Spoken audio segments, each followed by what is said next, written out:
Yes. Just, what about the seat pitch? Oh, thank you. Well, I can't cover everything, but I'll talk about as many things as I get questions on. What we have here is some extremely precise tools that we use for our fitting process. And one of them is this device here. It's called a Smart Tool. It's a digital level. This will measure 1/10 of a degree. So when I do my I use a larger level on top of it, and I think it's impossible to get a number like this without stating. What I'm looking for is approximately 2.4 degrees downhill. Now, 2.4 degrees is arrived at through a process of checking literally thousands of cycles. 2.4 degrees allows us an all-important pelvic girdle shift to the forward plane.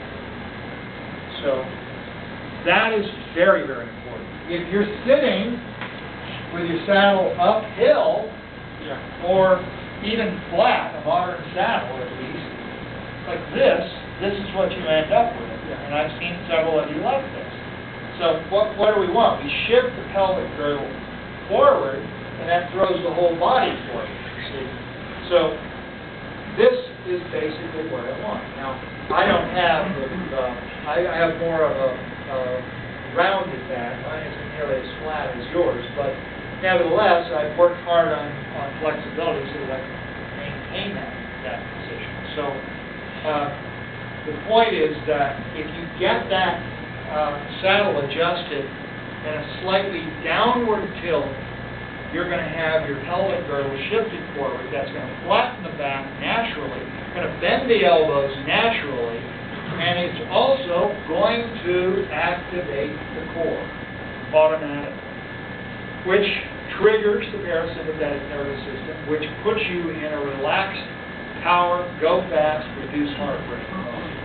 So is that true with also moving the seat? Like the seat the pitch can be adjusted as well as moving There are forward three back? variables with the saddle: the height, the tilt, and the fore-aft.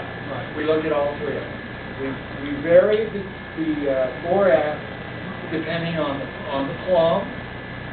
We look at the intended use of the bike, and that's also a factor.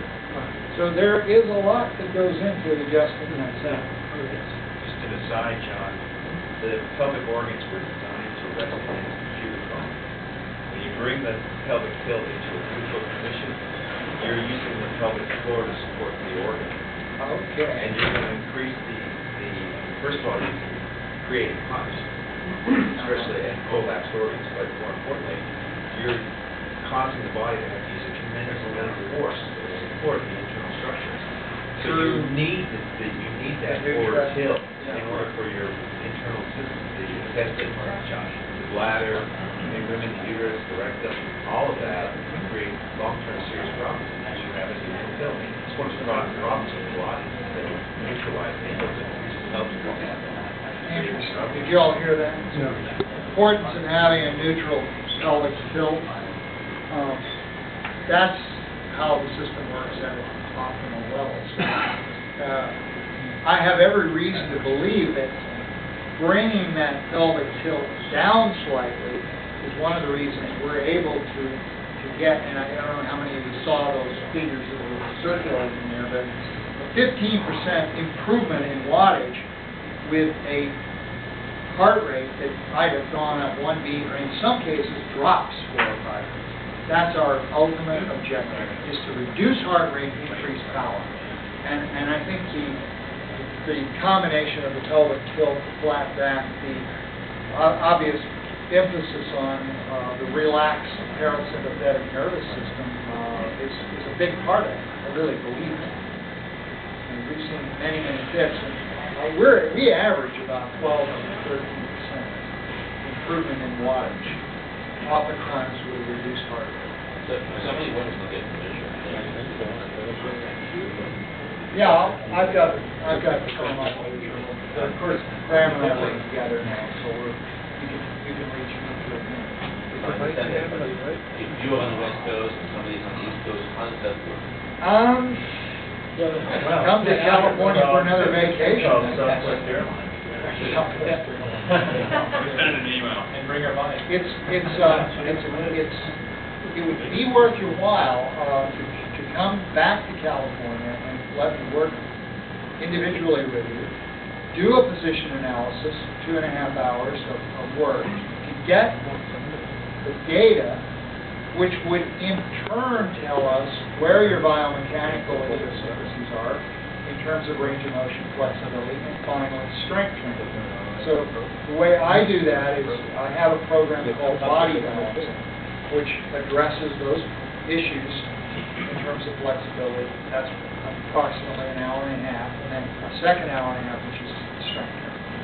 So in that length of time, we can accomplish a great deal. It takes about 2 to 3 days, because I don't like combining them all in a single session. We get better results if we string it out. Yes. John, how do you deal with leg length discrepancies, Thank be you. it I'm glad you brought the that up. femur or... Yeah, what we have, no. I have, I don't think, my first objective is to try to fix things without surgery. I know plenty of orthopedic surgeons that are friends, but we have this ongoing discussion, but generally they're in support of this. That what you want to do is figure out, my job is to figure out if the leg length discrepancy is anatomical or muscular.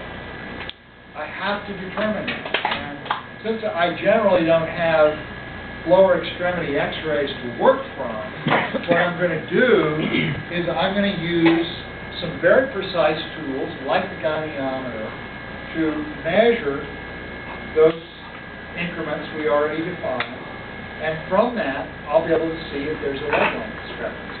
Now, then I'm going to determine, okay, what's happening with the sacrum? Is it level? Is it tilted to one side?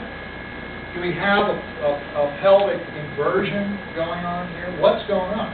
So in order to make all of this work, I'm going to take Graham, I'm going to put him on the table, I'm going to make some soft tissue adjustments, I'm going to probably work on the rotators, ITB, and very important, the iliopsoas, his lifters, and after 10 minutes, I'll probably do a hamstring insertion adjustment, turn him back over, put him on the bike, and measure it.